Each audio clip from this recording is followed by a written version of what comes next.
You are at the temple. You walk back up the temple, massive space, huge dome. All right. There's magic in play that makes it look like, the night sky.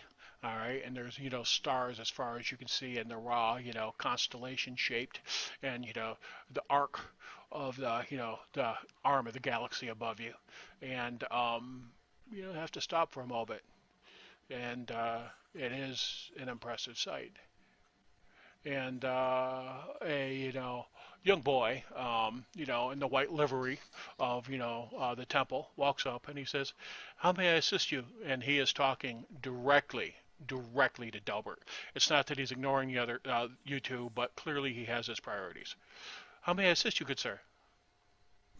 We're here to see the lady whose name just escaped me. What's her name again? Angela. Sister Angela. Angela. Yes, Oh, Sister Angela. oh, uh, very good, sir.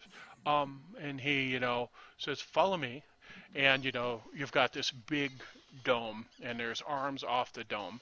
And he takes you around the length of the dome. All right. And there's a second level up above it, and in through this archway into this little small room, and it's got, very nice chairs in it. And he says, "I'll be right back, sir.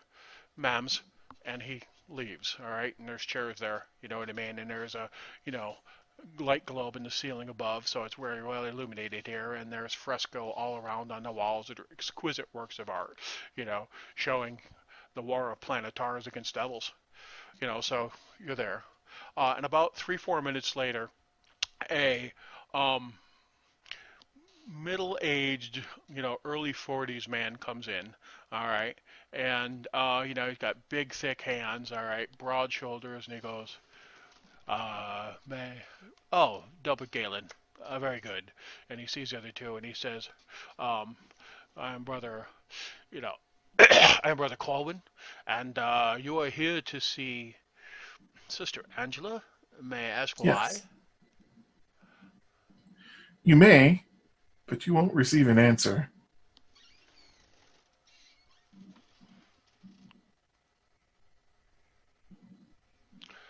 Um, she is delicate, sir, and we reduce her exposure to the population as a result. And if a Galen comes to me and asks to speak to any member of the clergy, we'll of course consider it. But um, I would at least need to know what your intentions are, sir. She has had many horrible things happen to her, and it's in our best interest to make certain that she doesn't suffer any undue shocks, sir. Be assured that it is matters of state. Okay, go ahead and make a persuasion check with advantage because of how you positioned that. Sakoot, sakoot, sakoot, sakoot, sakoot, sakoot, sakoot, sakoot, sakoot. Oh, hey, so you guys know, the minute you walked into the temple, you didn't feel the song anymore. Oh, nice. See, just an earworm. Just an earworm, right? Just an earworm. All right. Um, Very good, sir. I understand completely. And he stands, he says, "Follow me." Um, and he takes you, opens a door on the other side of this little room you're in, takes you through a hallway upstairs to another level. And there is like a little, it's not quite a library, but there's manuscripts all over, and there's 4 people working to transcribe manuscripts manually. All right. And he walks up to one, and he touches her shoulder, and she turns around a little bit startled, and he whispers something in her ear, and brings her over to you. And she walks forward, and she says,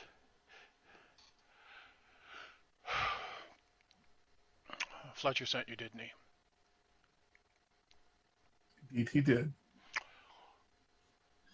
All right, all right, and you can see that Brother Corwin is having the other people who are functioning as scribes, you know what I mean, illuminating sacred texts, has them walk out, and she sits down at a table, and you're aware that this space overlooks the main cathedral. All right, and they do work up here, and you can see the shape of the dome, and you're looking right out at the magics that make it look like a night sky. And she sits at the table, she rubs her face, and she, what do you need? How can I assist you? You need to know what happened down there.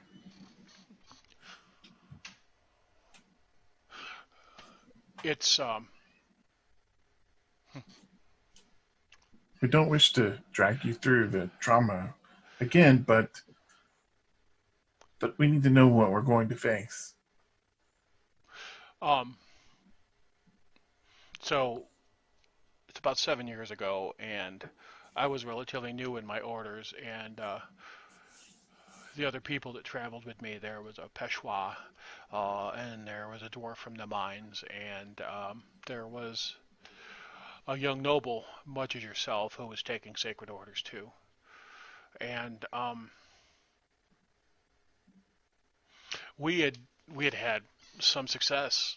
We had steadily worked our way down into the depths. We had I it's interesting. It's hard there. It's always the same, but it's not the same. I guess is the best way to describe it.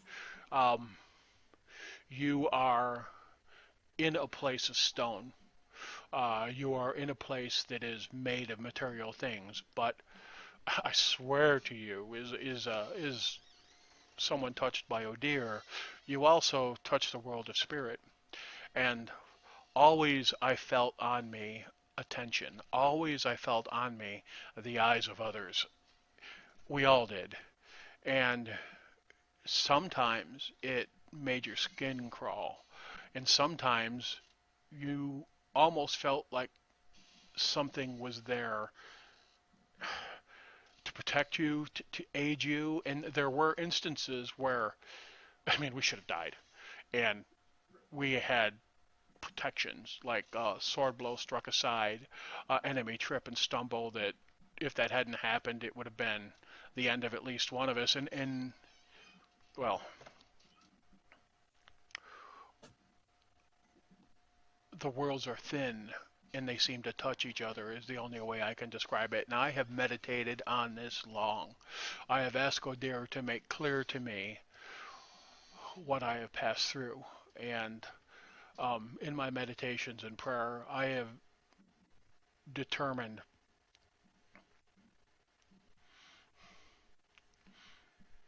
some things we cannot know with certainty, but that the world beneath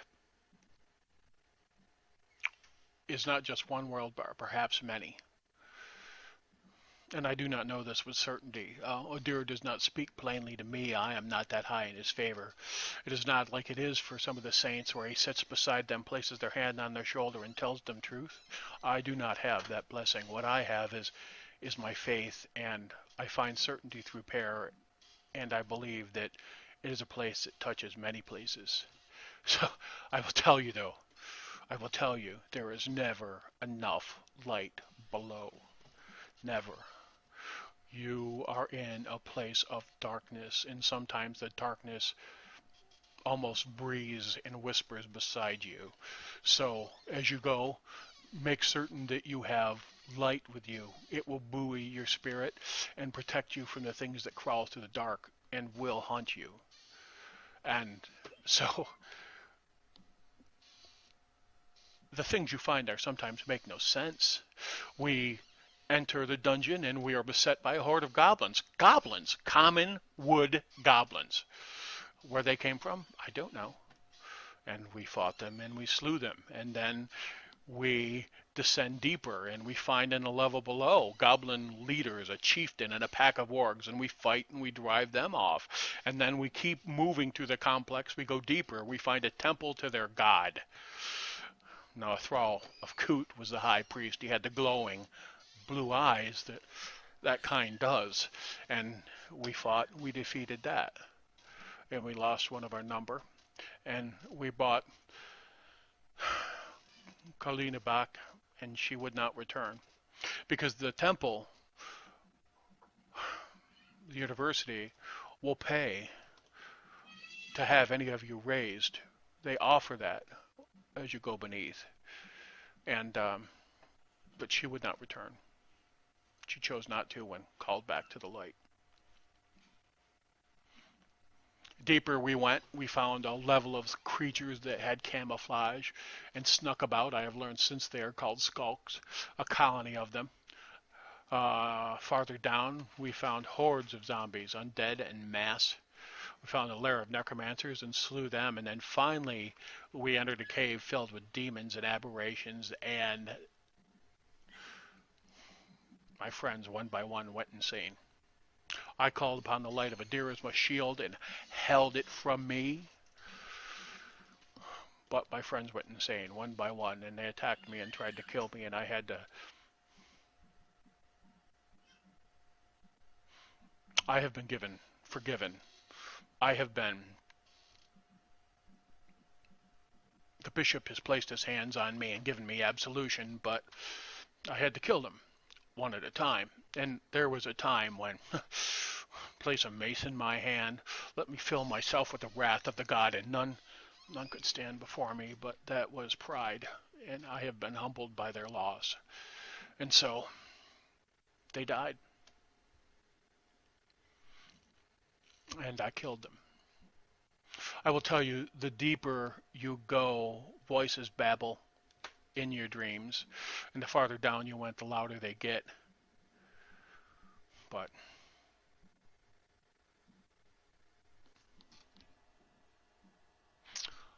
what else do you need to know? Well, you said that there were times that you felt like you were being protected, but as a cleric, paladin, whatever you are of Odir, isn't that just normal for you? Yes, yes. Excellent question. And your name is? I'm Jenabink. Jenabink. Well, summoning the divine is about intention. Hmm? And mayhap it was the hand of Odir, but normally when I call protection upon myself, I speak a prayer to the god, and he shields me with his might. Do you understand this? Only from an academic standpoint. I'm very much an atheist.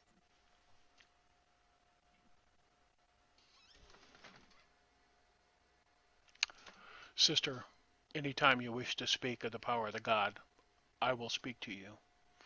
But there is a difference between me calling upon the power of the god to shield me and another force acting externally, and this seemed as if it was an external force. Now, that could have been the hand of the god himself. His ways sometimes are mysterious, but I felt if there was another consciousness at time aware of what we did and shielding us. And there were other consciousnesses at times aware of what we did and hunting us.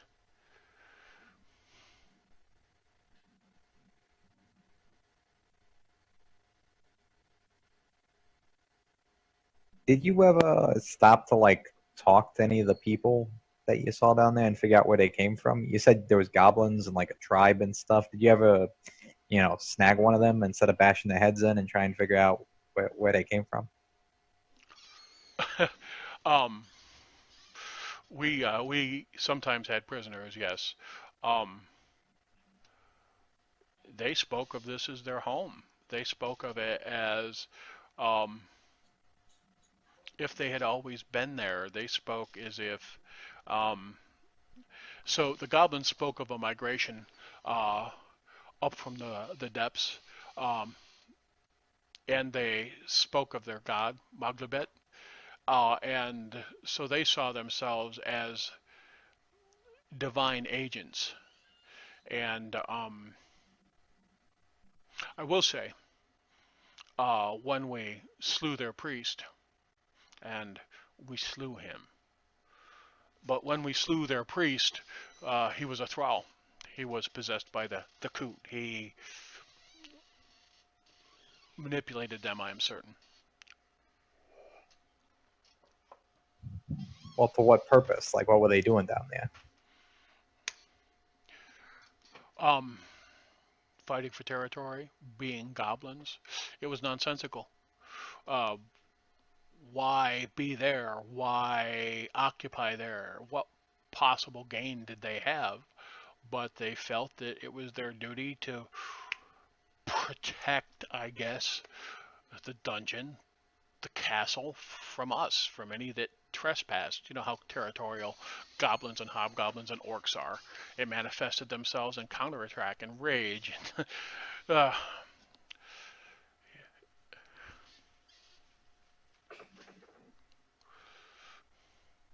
so, You say that you felt like you were on a different world? yes, yes. It felt, well, I can't explain it. You have to pass through the gate. You have to go into the dungeons yourself, and you'll feel it. You will. Um,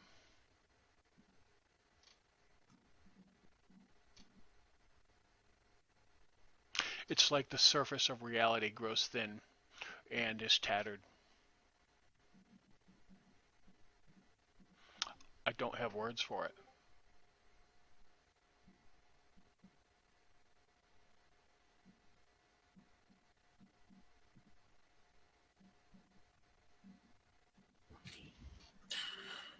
Thank you for your time. I I'm wish sorry for what happened to you, and I hope that your your seclusion here brings you solace. she reaches out and she puts her hands on you and she says, "Pray with me, brother." And Okay.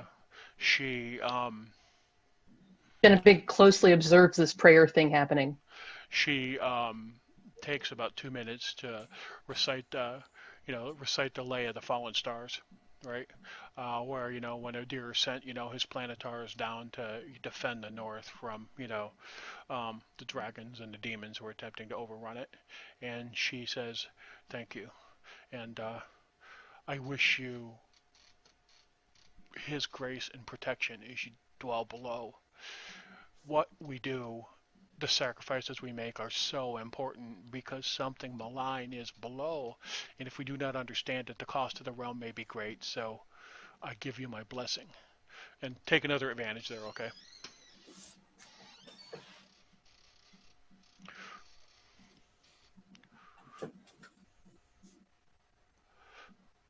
Ooh, my felty metagamer kicked in. I got a full rack of them up there. I can pound you guys with stuff. Sorry. She says, "Thank you, brothers and sisters." All right, and she is tearing up a little bit. And she stands up and she leaves. And Brother Corwin comes out and he looks at you. All right, looks directly at you at Delbert and he says, "That was well done, brother. You ask her gracious questions and kind questions, and she will be okay. Sometimes it's too much for her and it breaks her to speak of what she passed through, but thank you, that was well done."